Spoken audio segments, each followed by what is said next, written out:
Hello, and how are you today? I think we've got a short one for you today, but it's based on something rather interesting, which is so much of the time when it comes to your fitness, we think about things that we need to add to our plan. And today, I want to talk about things that you need to take out. So thanks for being here, and let me know what you think. So we had a conversation recently in our group coaching, and it was all about the fact that so much of creating a quote unquote fitness plan or weight loss plan or whatever it is, right, is based around adding things in. I need to do this and I need to do that until what happens is that we hit that tipping point. We've added in too many things and the whole thing comes to a big, quick, screeching halt. So what I was thinking is that why don't we look at some of the things that we should take away? It's pretty easy.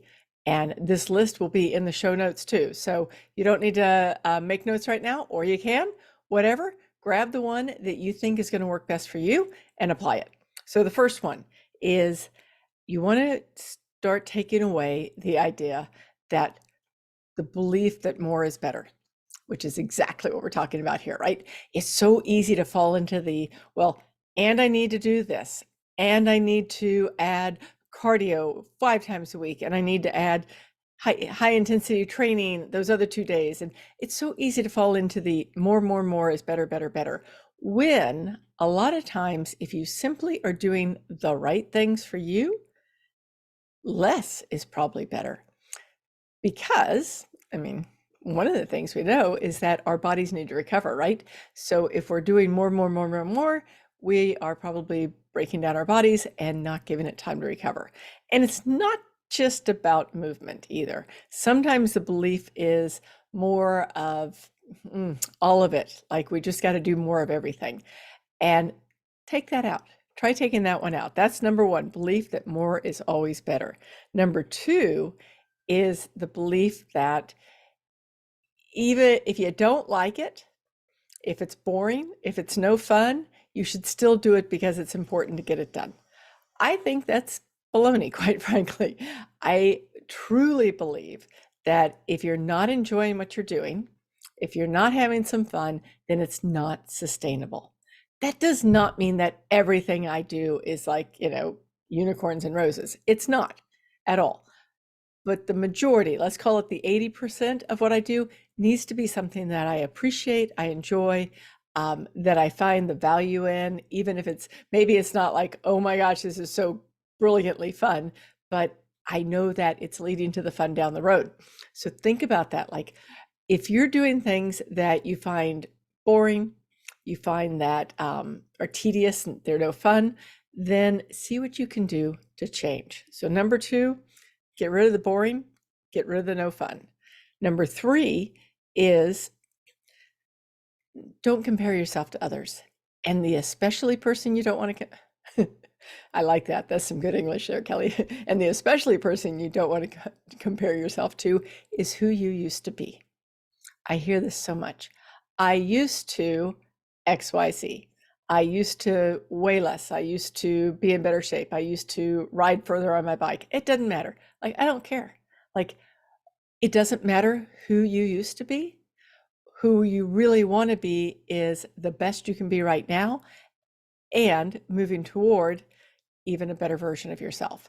When we catch ourselves always comparing ourselves to other people, but really it's most people I work with, it's not that we're comparing ourselves to other people. We're not looking at Instagram going, oh my gosh, I don't have her butt, whatever.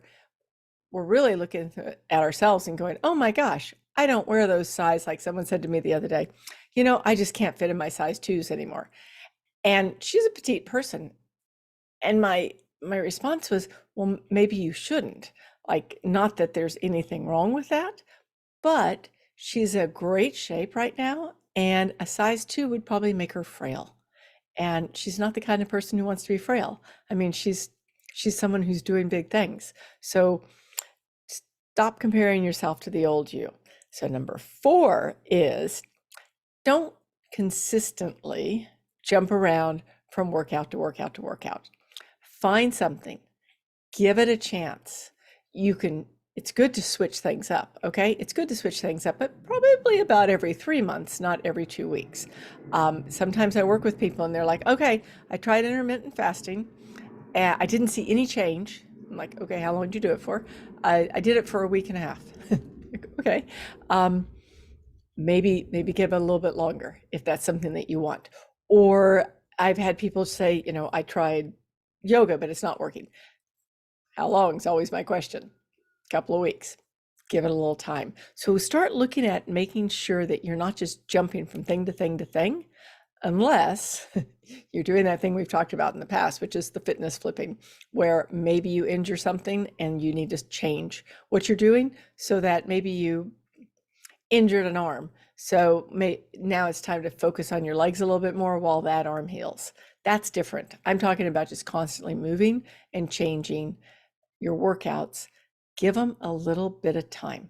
Give our bodies 3 months to get used to it and really get good at it, and then shake it up.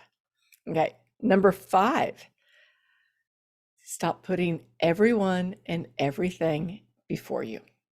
Sorry, conversation happens all the time. This is probably the number one conversation that happens with my clients, is that we're busy, and we're especially busy because we don't prioritize our health. So it's thinking backwards. Okay. When we prioritize our health, then we feel good. We have all the energy we need so that we can help everybody else. But when we don't prioritize ourselves and we're always putting, I don't care what it is, you name it, like walking the dogs to playing with the grandkids to running your multi-million-dollar corporation, doesn't matter what it is. When you're always putting that in front and you're second, you'll never have the health and wellness you need to be able to keep doing it. Okay. So stop putting everyone and everything else in front of you. Prioritize yourself and your health, and then you'll have all the energy you need for what you want next. That's number 5. Number 6 is let me not say don't, but let me suggest don't work out, lose weight, get in shape for someone else. Okay. We know this. We all know it. And it's so hard not to do. Oh my gosh, if I just lost that extra 10 pounds, maybe I would look better. And I'd be more attractive to him or her. And maybe if I, whatever, it doesn't matter what it is. But when we're doing something for ourselves that's really for someone else, we never have that power behind us that comes from doing something because we want it, we love it, we're excited about it, we're ready for it. Those are the things that drive us forward. Doing something for someone else is kind of like it's a little bit wishy-washy, right? Find the things that drive you and know that in doing that, everything else is going to work out. So number 7, the last one I've got is quit quitting. Sorry, don't mean to be mean, but I get it all the time. I'll have somebody who works with me. She's doing amazing, right? She's just like kicking ass and taking names and doing all the things. And then she gets sidetracked, right? Life gets busy. Life gets busy for all of us. There's some sort of roadblock. We go traveling, we get the flu, people come to visit, whatever, it doesn't matter what it is, throws us off our schedule. And then all of a sudden it's a month later and we've never gotten back on track. Our job is to consistently course correct so that we can always be feeling good, so that we can always be doing those things that we want to do.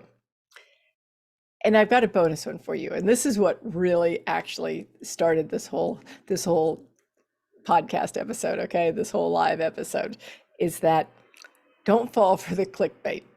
And this is what happened. So I'm going through my email really quick and I see the subject line. The subject line is, take this one sip every evening before you go to sleep and you'll have a flat stomach in, I don't know, 2 hours. I don't know what it was. And I'm going to digress because I have to tell you a story real quick. Years ago, I had a friend who had this little dachshund dog. This story goes somewhere, trust me. So the dachshund dog, and he lived somewhere where they had these frogs that if dogs ate them, it didn't kill the dog, but it made the dog sick. And if the dog ate it, their mouth would foam up and they'd be like sick to their stomach and they'd feel miserable. And this dachshund, he would catch the frog and you could see it. You could see it in his eyes. He'd be holding that frog in his mouth and you'd be like, don't do it. Don't do it. And he'd be like, oh, I know I don't want to do it. I know it's a bad idea. And he'd still bite the frog, right? And quality, he would get sick to his stomach and he'd, make a mess and all that good stuff. So this is what I call don't bite the frog. All right. When you see those clickbaits, when you see that email that says, this wonderful thing is going to happen for you, no, it's a frog. Skip it and don't go down that crazy hole, which I did. Honestly and goodness, I not only read the email, then I clicked the link, then I read the sales page, and then I went, what am I doing? So quit falling for clickbait. Have a wonderful day. All right. And these 7 things will be in the show notes. And just let me know. Let me know what we've missed that you think we ought to quit doing too. And try taking a few things out instead of always trying to add more to your schedule. So thank you so much for being here. I will see you again next week. Have a wonderful, wonderful day. Bye-bye.